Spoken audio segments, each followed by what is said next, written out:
gentlemen, please welcome your host and moderator for the GM panel discussion, Eddie Alterman.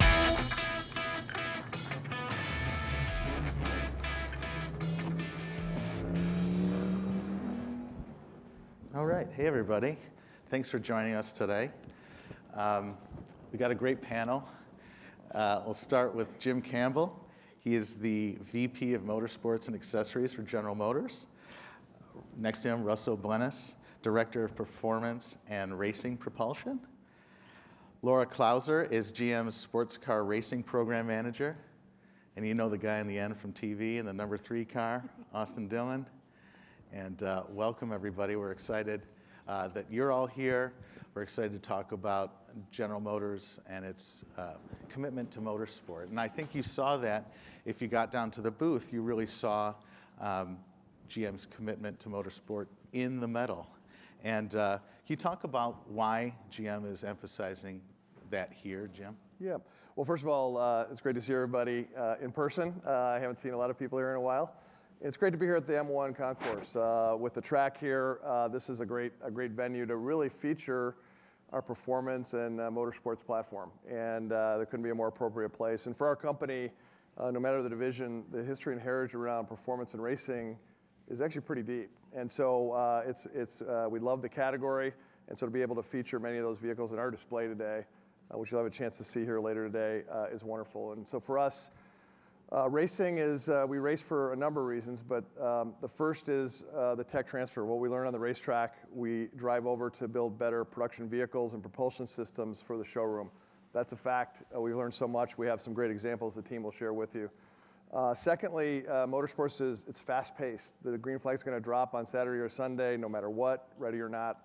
And so in that fast-paced environment, it's a great place to develop engineers and also business people on the business side to move fast, make quick decisions, make things happen. And when things are going well, keep it going. If they're not going well, how do you problem solve and fix things? The third reason why we race, winning big races and championships, drivers, manufacturers championships, it lifts the brand, and good things happen when you win championships and big races. Customers put you on their shopping list more quickly. And then finally, what we love about racing is race fans get to the track early. I'm not talking about an hour early. I'm talking about hours, days, and sometimes a week early. And so in the midways, we have a chance to interface with the fans and show them what's new about Chevrolet or Cadillac or GMC. And we have a chance then down the road to potentially sell a car, truck, part, or accessory, and that we love. So strategically, why are you in the series that you're in? Well, obviously Chevrolet, Cadillac, and now GMC, Hummer EV, we're in a whole number of series. Part of it's our history and heritage, and part of it is the reach and scale to the race fans, and then what we can learn on the track. And so we're involved, as you probably know, in NASCAR in the truck Xfinity and the Cup Series, IMSA, both Chevrolet Corvette C8R, which you'll hear about in a few minutes, and our Cadillac DPI in the prototype category. We race there. We learn a tremendous amount on the track with both those programs, both on sprint and endurance formats. IndyCar, we run a Chevrolet 2.2-liter direct-injected twin-turbo V6, and we learn a tremendous amount around, in that case, the boosting element, but also just running at higher RPMs and what does it take to deliver a great combination of performance, kind of efficiency and durability. And then NHRA. I mean, you think about the Avenues of America where people did their version of drag racing, and then they formalized it with NHRA and NMCA. Our Camaros and many of our vehicles get raced there. We love that. You're going to hear about the Copo. We've got 3 of them in our display. You're going to hear about that. Best in the Desert is really about really honing our off-road skill set and our learning. It's really a place to test our trucks. Russ has been deeply involved along with other members of our team. We run with Chad Hall Racing. And really what we learn there is inform what we do on the Colorado ZR2 and Colorado ZR2 off-road, the AEV version. Those are level 2, in terms of mobility and motivity. And then also we did the same thing with Silverado. And we learned a tremendous amount that informed and really helped us develop what is now the Silverado ZR2, which we just debuted virtually. And we'll be bringing to the showrooms here in the spring. So those are a few of the examples. And then finally, I'd mention GMC with the Hummer EV, we decided to join the Extreme E Series. And it's a place for us to really learn another step in the EV journey in terms of performance and racing. So we have a Hummer EV-inspired race SUV with Extreme E.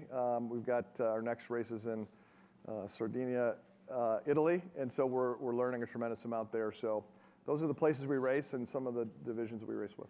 And I was going to ask, how do you square all this motorsports activity with the corporate initiative of zero emissions, zero crashes? I mean, is the party soon to be over? Yeah, first of all, I think a couple things. One, I just described all the motorsports venues that we're in, and I'll talk about that in 1 second. We also, in our performance platform, have performance parts, which is really anchored by our crate engine business, and that's obviously internal combustion at this point. And then from there, we also have our performance variants both on and off-road, whether you're talking about a ZR2 Colorado or a CTS-V Blackwing. We basically learn on the track, develop parts, and then drive our learning into the performance variants. So with that said, how does it relate? On anything that's ICE variants, how do we deliver what we need to with more efficiency every year? How do we get better and better? Power, efficiency, durability is the key combination. How do we do that even better?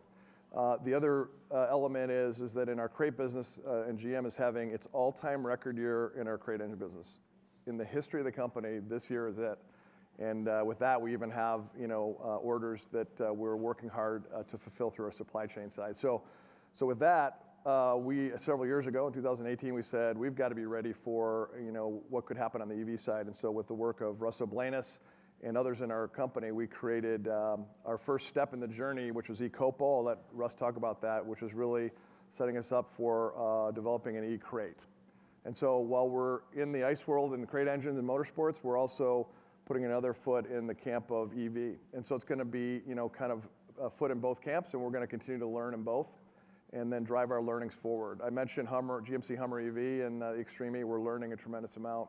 And then this Russ put together this eCopo, which is electrified Copo Camaro.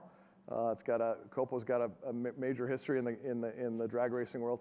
And we actually worked with NHRA to do demonstration runs in 2018. Here we are in 21. So we've been learning a lot about it. And so we have to do both for now, and then an eye to the future. We're going to learn every single race every year. And Russ, I wanted to talk about that eCopo and what led to its creation and development and what you guys are learning. Can you walk me through that program a little bit? Yeah, for sure. And as Jim stated, GM really started the crate business, and we had this expansive portfolio, and we sat down and talked about what would the future look like. And what we've always concentrated on is to try to truly have fully integrated packages, right, that you could take an older vehicle and bring it up to a modern technology. So what the e-crate was, and specifically the eCopo, was our first step at what that bookend on the electric space would look like. So at the time, we did some aftermarket work. We got an aftermarket motor, an inverter. We designed our own battery, and we wanted a package that literally you could take the engine out and bolt the motor in. So we developed this double stack motor, so 2 motors in a line with inverters on top, put the batteries in the trunk and in the back seat, and then... Those are adapted bolt motors? No, these are actually aftermarket at this stage. And then after that, if you look at our progression, once we got the general concept going, then we looked into our toolkit of what we had in our production components that we could take. Really, the history of the e-crate and our crates in general have been taking highly validated components that are built for production vehicles and then transfer them into our older vehicles. So you bring along all of the validation, all the design development, and that integration. So as we went through the E10 and then last year the K5, and now as we come into this final half of the year, actually launching this fully integrated package that has all the components that you need to create a vehicle over. That's really been our goal, is to give the customer an opportunity to have something that has the refinement at the level of a full production electric vehicle, but in their older vehicles. So it's pretty state-of-the-art. It's 800-volt architecture on that? Yep, the eCopo is, yeah, and we designed and developed that battery in-house. We worked with some outside partners. Hancock and Lane helped us on the vehicle side. They were one of the pioneers in the electric drag racing space, so we partnered up with them and built the car. And we wanted to, the motors and the inverters were pretty kind of standard. So we weren't really wanted to concentrate on the battery and the integration of the, truly making it bolt up, design, and then also the 800 volts, as you look at the future, and with our Hummer EV going towards the 800 volt charging, right, in the future, we wanted to be able to start, moving forward quickly, and that's what we do in motorsports. Use that as a tool to really reach forward, Gotcha. And can you get the federal tax credit for that? Yeah, well, I've been working on it. How do we get? I want the greenhouse gas, please. But in terms of the business proposition, you guys are the biggest in crate. How do you make that transition from ICE to EV?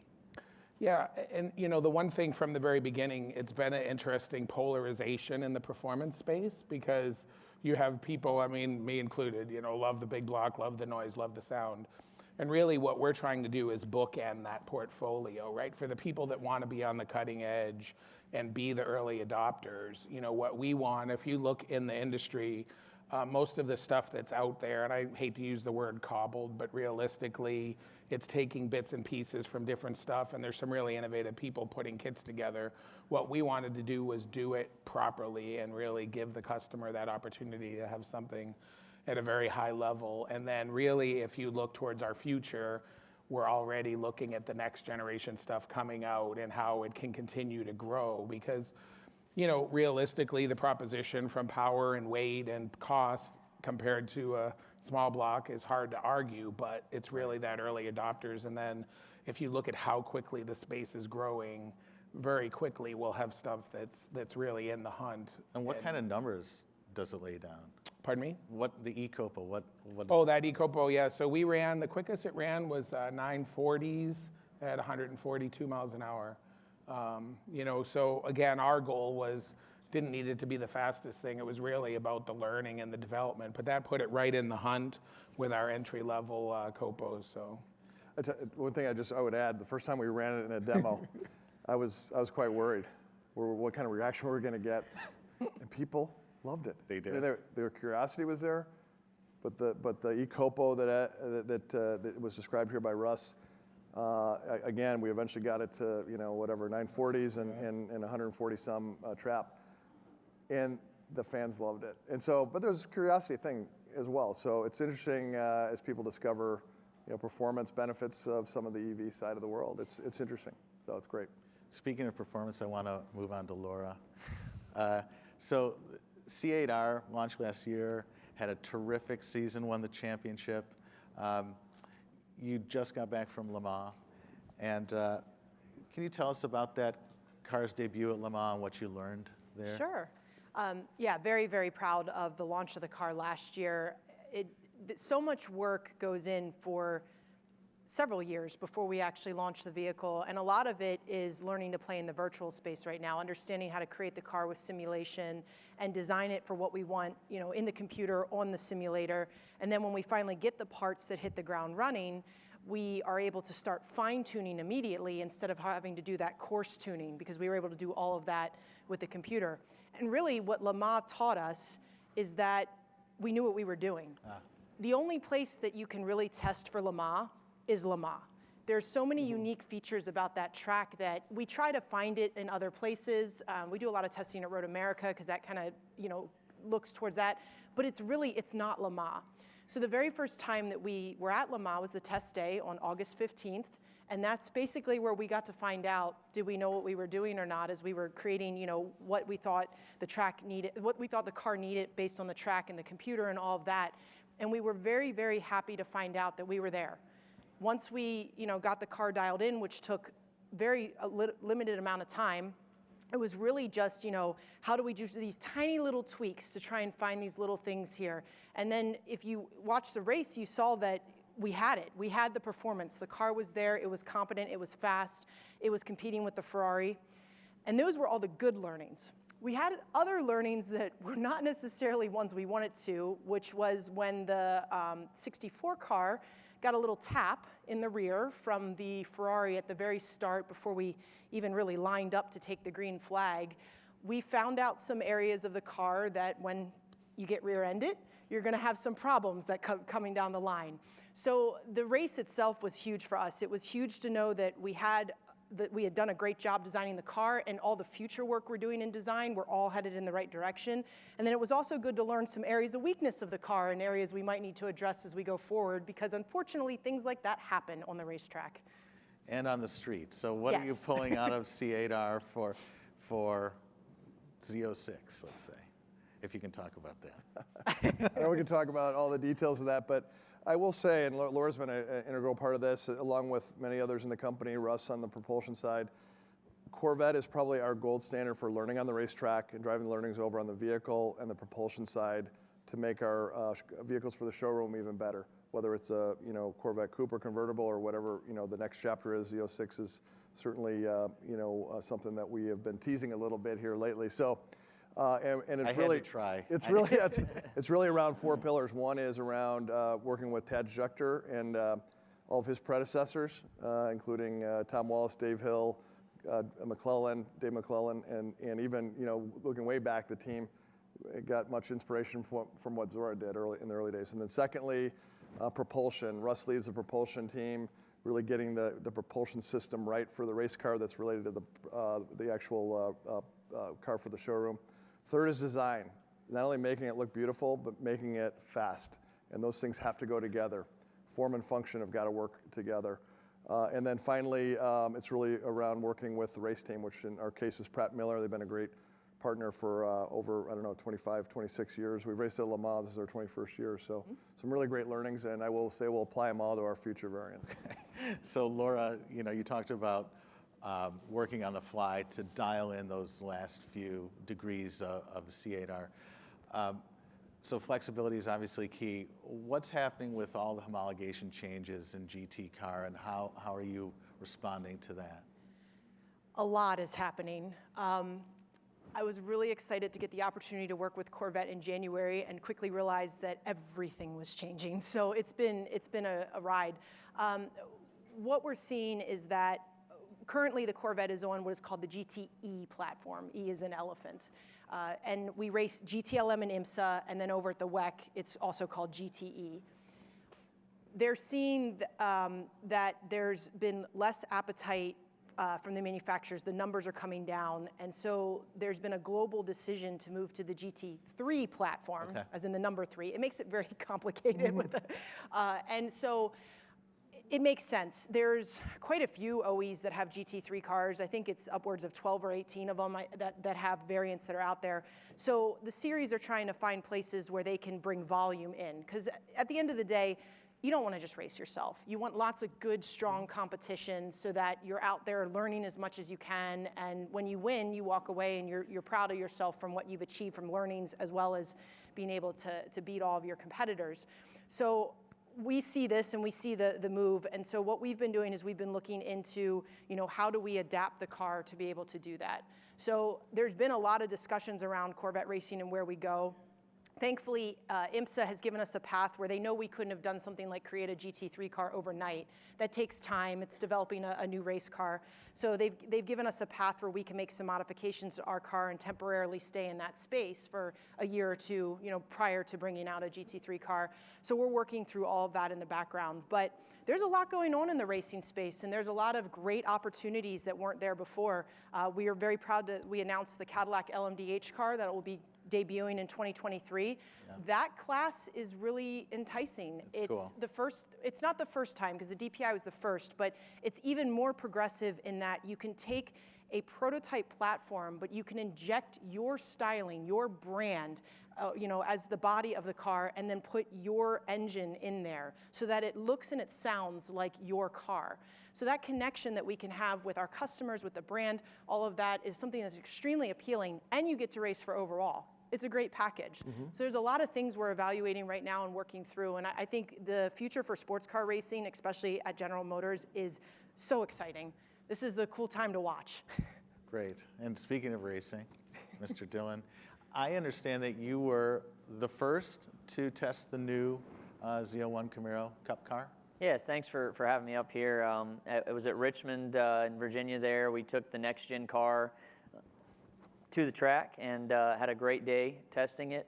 It really flawless, actually. The first test was. We've made modifications on the car since then, and actually this year was my second time testing this. This happened pre-COVID, the first test of it. And we came back with it for a wheel force test just a couple weeks ago in Richmond. Great. And what are some of the changes and updates from the 21 to the 22? Because it launches at Daytona in February. Correct. There is a lot. It's a lot different. I'm really proud of our sport for going into the future with this car. You know, we've been on an older suspension for a long time now. You got independent rear suspension now, with the transaxle. No Panhard rod. Yeah, we're done changing truck arms, and it's a good thing. We got new adjustments, much more engineering driven for this car, and I'm really excited about it. The sealed underwing with the diffuser, so you'll have more aerodynamics in the car. We've done a lot. One of my favorite things that I just got back from Daytona in the first test, drafting and really trying to figure out, because that's our biggest race of the year, the Daytona 500. We really want to go out there and have a good performance. So one of the new additions to the car was the rear view mirror camera. Yeah. I've depended on a spotter my entire career at speedways, and we had a small group, about 8 cars drafting out there, and I had my rear view mirror camera like right in front of me on my dash, and then I have a regular old school mirror up top, and my spotter's giving me what's going on behind me. He sees the run and he's calling out the run. I'm like, yeah, that's pretty good. He's actually, he's telling me the truth back there, because I can actually see what's going on with the rear view mirror camera, and just so many enhancements on this car. I'm looking forward to driving it. We're working really hard to get it ready for Daytona. I know that's a big race for you, and in 2018, you won for your grandfather, Richard Childress Racing, in the number 3 car, the Intimidator's car. What did that feel like 20 years later to win? Well, that was really special, but it was also Chevy's first win in the new Camaro, so that was pretty cool. Jim was there, and it was a blast. 20 years apart from, going to Victory Lane when Dale did it in '98. So obviously the history there with RCR and Chevrolet has been a long 10-year relationship, and we love that relationship. So to go to Victory Lane in a place with so many memories with my grandfather, it was very special. And there was a lot of lead changes in that race. That must have been pretty cool. Right down to the end. Yeah, so it was a blast. That race was a good one for us. And I forgot to mention, in the next gen car we have bolt-on front and rear clips. So it's something new that we'll be able to probably use the same car multiple times, easier to repair. Nice. With the new clips. Great. Can I share a quick story? Yes, in please. 2018, Austin won that race, Daytona 500. It was a big moment. It was big for him, big for Richard Childress Racing, Richard himself, of course, Chevrolet. And if you're familiar with the Daytona 500 trophy, Bill France and a guy named Harley Earl became friends. And Bill had a trophy created honoring his friend, Harley J. Earl. And so the Daytona 500 trophy is called the Harley J. Earl Trophy. And on top of it is a scale model of the Firebird concept, which was a very aerodynamic, cool concept car that we have in our Heritage Center here in Sterling Heights. And so most years we try to take that down to the Daytona 500, and we had it down there in 2018 in our Chevrolet Experience Center. And so after all the celebration was done, we had Austin and Richard and the crew chiefs and the whole crew come over, took a picture with the actual Firebird that's on top of the Harley J. Earl Trophy that Austin won. So that was a pretty special moment. Yeah, awesome picture. We got that one. That's great. That was great. I think we have time for a couple more questions. I'm going to throw this to you, Jim. So why is a small block V8, Ed Cole's small block V8, lasted 70 years, and how do you pull it into the future? Yeah. Well, it is an amazing story, and as you said, Ed Cole led the development of that engine with a whole, cadre of amazing engineers. And for those of you familiar with the small block, and of course this is Russ's, wheelhouse here for sure, it's really the compact design that delivers this amazing combination of, power, durability, and affordability, and to a degree for its class efficiency. And that has been true, since we introduced it and debuted it in '55, and it changed performance for Chevrolet forever. And it really actually became, down the road, because we made it very easily adaptable and upgradable. SEMA really, it was an accelerant for SEMA because we had so many so many companies and enthusiasts that then found ways to take the small block and take it up another level. And to this day, that is true. When you go to SEMA, you see many enthusiasts that are taking a version of the small block or later the big block and LSLT circle track engines and just basically modifying them. And so that's why it's so special. It's really a combination of those benefits. And we continue to evolve it. As I said, the small block and then the big block LSLT, and we actually see the sales of the small block continuing along, but we're seeing this amazing run on LS and LT, like amazing increases. And I mentioned this crate engine business, whether you're just buying the engine or you're buying the whole propulsion system. We have a crate propulsion system you buy that's got the engine, transmission, the controller for both the engine and the transmission. You plug them and play them and install them, and then you roll. And that's Russ's team that has done that. And that's really off the base of what Ed Cole did on the small block V8. And those engines, just the small and big block, have tons of personality. And the engine is really the heart of the car. So I guess for Russ, what happens if and when ICE engine go away? Where does the personality come from in an EV? Yeah, I mean, personally, I think, at least in the performance space, they have a pretty good glide path, right? There's millions and millions of small blocks out there that people are going to continue to make parts for. But it's really compelling. The one thing, when Jim and I first drove both the E10 and the K5, what we've said is, if you put people in the cars, they're incredibly compelling. Maybe they don't have the noise or the smell or some of that stuff, but from a driver's perspective, and especially at the level that we're able to do it as far as the drivability and the performance, because we're literally carrying over all that calibration and everything.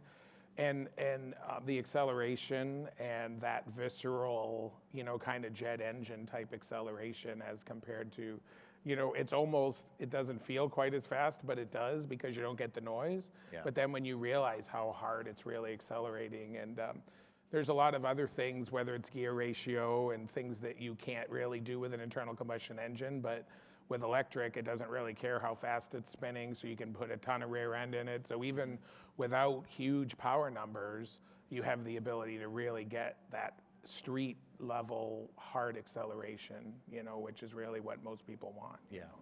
So it's just another end of the spectrum, not to mention the cool factor. Like, whenever we pull, we've been doing a lot of street driving with our development vehicles, and it's amazing when you pull in, no matter what you're with, when someone realizes what those are, it's incredible, the questions, and if nothing else, it's very intriguing because it's new and different, and so that space, as it grows and as the performance continues to grow and you have more options, I think it's really going to be a good end of that spectrum that a lot of people will get excited about.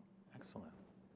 Well, I think that's probably a good time to wrap it up, unless you guys have... Yeah, I would just say, Eddie, a Detroit guy, thank you for hosting this for us, and you've got a great track record in the industry. Thanks for hosting us here. One thing I did want to mention, Austin, you've got a race this weekend, right? Yeah, we'll be in Las Vegas this weekend, middle of the playoffs right now, and Chevrolet's looking pretty good. Yeah, so keep an eye on the 3 out there. 7 races left? Yes, sir. Seven to go.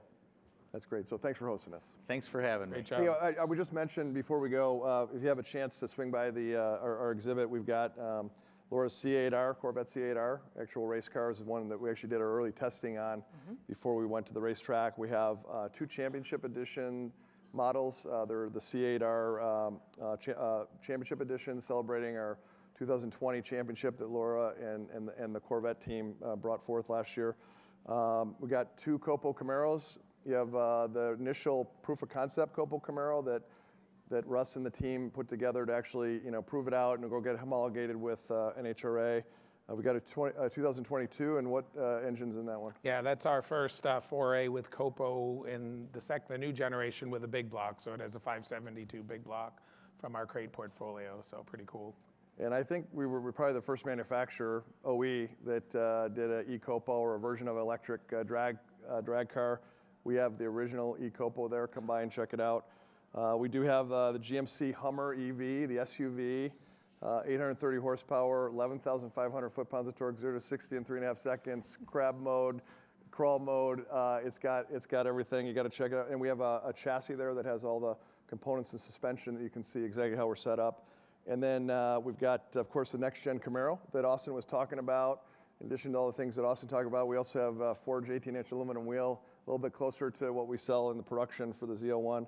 And then finally, right when you step into our exhibit, GM Defense just won a contract for infantry squad vehicle. It's based on the Colorado, a lot of the learnings from our Best in the Desert Colorado race program, driven right into that for the military. We have an example of it for you to check out, and it's got a pretty amazing powertrain in it as well. So swing on by, and I look forward to seeing you there. Thanks, Eddie. Great. Thank you, guys. Thanks. Thanks, Ed. Bye-bye.